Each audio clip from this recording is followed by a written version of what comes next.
antibiotics, pesticides.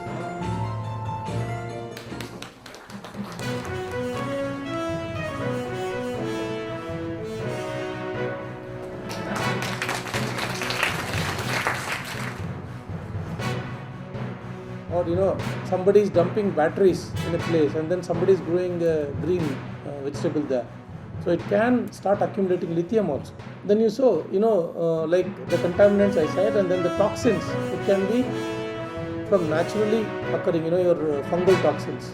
And then in some fishes, actually by default, during certain seasons, you have a lot of toxins being blown.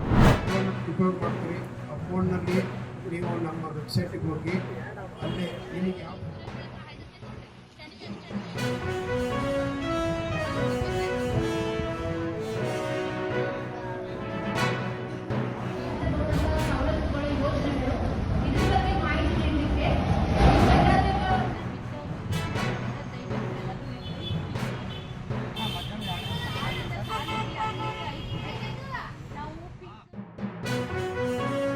ಹರ್ಕಬರ್ಕ ನಾಟಿಕೆಸಿಂದ ಕಾಯಿನೂ ಆಗಿಲ್ಲ ಏನೂ ಆಗಿಲ್ಲ.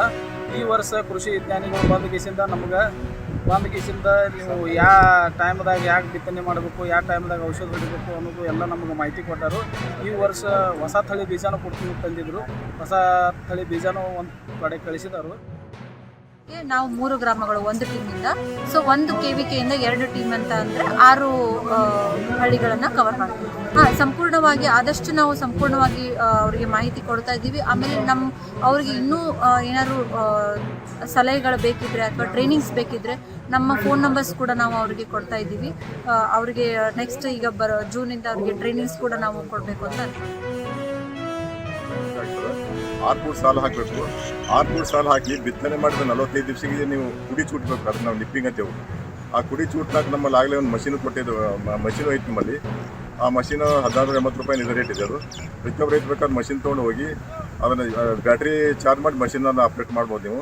ಅದನ್ನು ಮಾಡೋದ್ರಿಂದ ಕುಡಿ ಚೂಟೋದ್ರಿಂದ ನೀವು ಆಲ್ಮೋಸ್ಟ್ ಒಂದು 30 to 40% ಇಳುವರಿ ನೀವು ಜಾಸ್ತಿ ಮಾಡ್ಕೋಬೋದು.